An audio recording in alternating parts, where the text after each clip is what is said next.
Hello everyone, मेरा नाम सिमरन सोंधी है और मैं आज आपको विजुअल मर्चेंडाइजिंग के बारे में बताऊंगी। विजुअल मर्चेंडाइजिंग रिटेल इंडस्ट्री में यूज़ होता है। ये एक ऐसा प्रोडक्ट है जिसमें पूरा फ्लोर का प्लान होता है। उसमें 3 डायमेंशनल आप 3D फॉर्म में बताते हैं कि सेल्स अपना जो प्रोडक्ट है उसे कैसे डिस्प्ले करना है। इसमें गुड्स और सर्विसेज दोनों ही डिस्प्ले किए जाते हैं। उनके जो मेन कैरेक्टरिस्टिक्स होते हैं उन्हें हाईलाइट करा जाता है।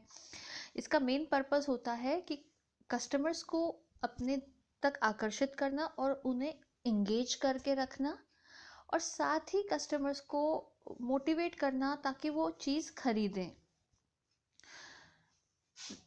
ये विजुअल मर्चेंडाइजिंग कॉमनली कहाँ यूज़ होती है? जैसे कि कोई भी शॉप है, रिटेल स्टोर है, और इसको हम एक तरह से उसके कैसे आप डिस्प्ले कर रहे हैं अपना चीज़, उसकी तरह से भी यूज़ किया जाता है। नेक्स्ट है techniques of visual merchandising. Visual merchandising में क्या क्या टेक्निक्स यूज़ होती हैं? इसकी दो मेजर बाइफिकेशंस हैं, इंटीरियर डिस्प्ले और एक्सटीरियर डिस्प्ले। मतलब इंटीरियर डिस्प्ले से हम ये समझते हैं कि कस्टमर जब अंदर आ जाता है तो स्टोर के अंदर आकर के वो क्या क्या देखता है, उस क्या क्या चीज़ों में विजुअल मर्चेंडाइजिंग यूज़ की जाती है। जैसे फर्स्ट है स्टोर लेआउट। स्टोर को आपने कैसे मेंटेन किया हुआ है,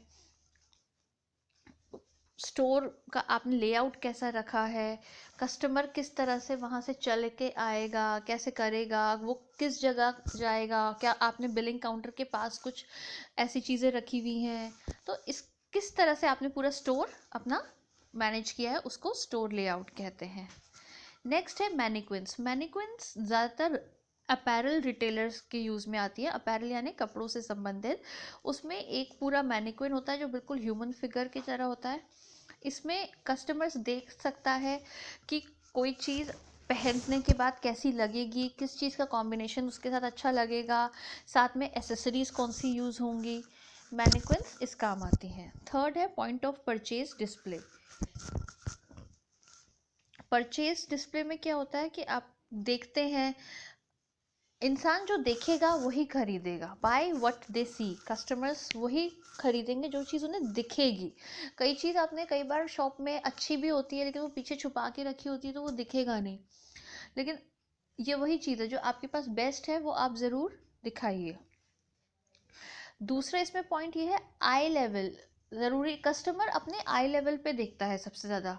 तो आपने किसी भी शॉप में देखे होंगे, जो कोई भी स्टोर का रैक होता है, नीचे की तरफ अच्छी चीज़, मतलब नीचे तो सिर्फ साइज़ या अलग कलर्स होंगे या उसमें अलग अलग साइजेस पड़े होंगे। ऊपर का पोर्शन यूजुअली कुछ और लिख के या आपको साइज़ बताने में या प्राइस बताने में यूज़ किया होगा। जो मिडिल रैक होता है वो आई लेवल का रैक होता है, उसी में सबसे ज़्यादा चीज़ें वो यूज़ करी जाती हैं। और ऐसा नहीं है कि हमें बहुत सारा स्टॉक कर देना है, एक्सेसिव चीज़ भी नहीं, लेस इज़ मोर। मतलब जितने कम ऑप्शंस हैं उतने ही ज़्यादा कस्टमर के लिए इजी होगा चूज़ करना। लेकिन उसमें भी आपको एक बैलेंस मेंटेन करना है। ऐसे नहीं कि बहुत ही कम हो जाए, कम ना हो पर हाँ बहुत ज़्यादा ना हो जो कि कंज्यूमर को कंफ्यूज करे। नेक्स्ट है बंडलिंग। बंडलिंग से क्या समझते हैं? जैसे एक आपने जीन्स को एक मैनिक्विन को पहनाया, साथ में आपने एक टी शर्ट डाल दी, टी शर्ट के साथ जैकेट डाल दी, जैकेट के साथ एक उस पर सन ग्लासेस लगाए, बैग्स लगाए, बेल्ट लगाई। तो क्या एक प्रोडक्ट के साथ आप और भी प्रोडक्ट साथ में डिस्प्ले कर देते हैं कि कस्टमर को उसका लुक समझ में आ जाए। अगर कई बार, चलो कपड़े का तो ऐसा हो गया, कई बार क्या होता है कि आपने एक पर्स रखा, पर्स के साथ स्कार्फ रखा, उसकी बंडलिंग हो गई कि इसके साथ ये चीज़ अच्छी लगेगी। नेक्स्ट है एटमॉस्फेरिक्स। एटमॉस्फेरिक्स का बहुत इम्पैक्ट पड़ता है स्टोर एनवायरनमेंट पे। कैसा माहौल है, कैसी लाइटिंग है, कैसा डिस्प्ले है, कैसा म्यूज़िक है, ये सब चीज़ उसके अंदर आते हैं। अब जैसे लाइट्स, लाइट एक बहुत सारी चीज़ों में यूज़ होती है। अगर ब्राइट लाइट है तो उससे एक सेंस आता है ऑनेस्टी का, पॉजिटिविटी का, और उससे अच्छा लाइटिंग है तो इम्पल्स परचेजिंग भी कस्टमर करता है। और उनका मर्चेंडाइज या जो भी उनका सामान है वो ज़्यादा अच्छे से कस्टमर को नज़र आता है। तो इसी तरह लाइट यूज़ की जाती है। नेक्स्ट है म्यूज़िक। म्यूज़िक एक बहुत इंपॉर्टेंट रोल प्ले करता है कंज्यूमर्स के ऊपर। अगर बहुत सूदिंग और काम म्यूज़िक है तो कस्टमर बहुत रिलैक्स और काम फील करता है। वो रिलैक्स होगा तो वो ज़्यादा समय आपके स्टोर पे रहेगा, ज़्यादा समय स्टोर पे रहेगा, तो ऑब्वियसली ज़्यादा परचेज करेगा। और कई बार क्या होता है, म्यूज़िक इतना अच्छा होता है, स्लो नहीं भी होता, तो कस्टमर कई बार गाना सुनने या म्यूज़िक को एंजॉय करने के लिए ज़्यादा देर आपके स्टोर में रहता है। सेंट, अब सेंट का भी बहुत अलग अलग इफेक्ट आता है कस्टमर पे। जैसे जिस जिस आप एक पर्टिकुलर स्मेल से एक ब्रांड को आप रिलेट कर लेते हैं, फिर उसे रिलेट करके आपको हमेशा वो ब्रांड्स से स्मेल रिलेशन मेंटेन कर लेते हैं। जैसे कई स्मेल से बहुत रिलैक्सिंग और सूदिंग इफ़ेक्ट आता है, कहीं स्मेल से आप स्टिमुलेट होते हैं, किसी से आप मतलब सूदिंग, रिलैक्सिंग, कामिंग फीलिंग आती है। तो हर सेंट का अलग अलग इफ़ेक्ट होता है लोगों पे। अब नेक्स्ट हम कर लेते हैं एक्सटीरियर डिस्प्ले, यानी कि बाहर से जो हम कस्टमर जो शॉप के बाहर है तो उसे कैसे अट्रैक्ट करना है।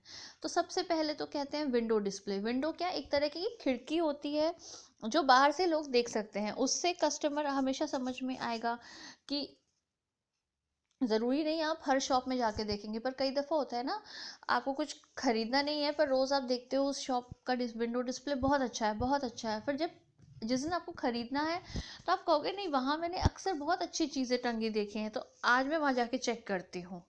तो इसलिए विंडो डिस्प्ले। नेक्स्ट है colour.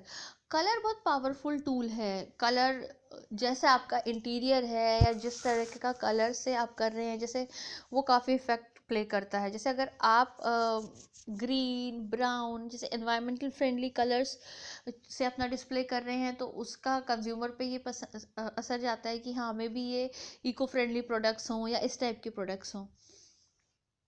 Next is graphic photography and signage. Graphics का बहुत इंपॉर्टेंट रोल होते हैं।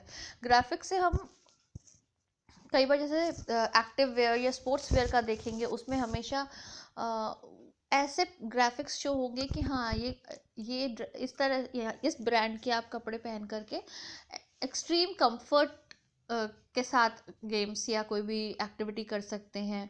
कई बार साइनेज और इन सब का यूजेज कैसे होता है, जैसे buy two get one free लिखते हैं, या T shirts only up to 200 या ऐसे कुछ भी ऐसा होता है जो एकदम आपको क्लियर बता देता है कि हाँ, तो फिर कस्टमर उस पर अट्रैक्ट होता है।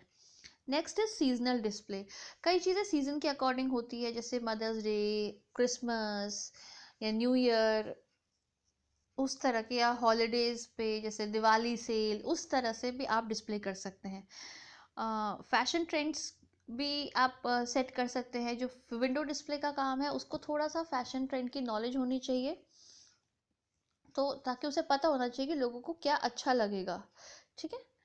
नेक्स्ट है टूल। अ फ्लोर मैप का एक जो मैप होता है वो विजुअल मर्चेंडाइजर्स को हेल्प करता है कि वो कैसे, कहाँ पे गारमेंट्स रखें, कहाँ पे फुटवेयर रखें, कैसे करें और कैसे अपना वो करें, डिस्प्ले करें। अब नेक्स्ट है elements of display. Elements of display में दो चीज़ आती हैं, एक मर्चेंडाइज यानी कि जो भी चीज़ आप बेचना चाहते हैं वही चीज़ आप डिस्प्ले करेंगे, और सेकेंड है बैकड्रॉप, वॉल एंड शेल्फ्स। जो शॉप के पीछे की वॉल होती है जिसमें शेल्फ्स बने होते हैं, ये शेल्फ्स भी अब हम 3 पार्ट में डिवाइड करते हैं। या तो टॉप जोन में ज़्यादातर इंफॉर्मेशन लिखी होती है। इंफॉर्मेशन एज इन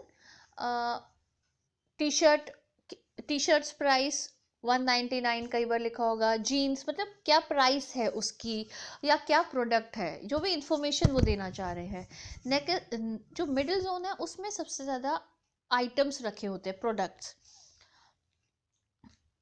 ठीक है, सबसे तक जो भी चीज़ उन्होंने रखनी है। और जो नीचे का रैक होता है उसमें ज़्यादा, मतलब जैसे ऊपर तो उन्होंने 3 मिडिल रैक में जैसे उन्होंने small, medium, large, XL, double XL रखा, लेकिन फिर एक्स्ट्रा एक्स्ट्रा जो पीसेस होते हैं और ज़्यादा, वो लोअर रैक में जाता है। तो ये सब से हमने सीखा विजुअल मर्चेंडाइजिंग के बारे में। और बहुत बहुत थैंक यू सुनने के लिए।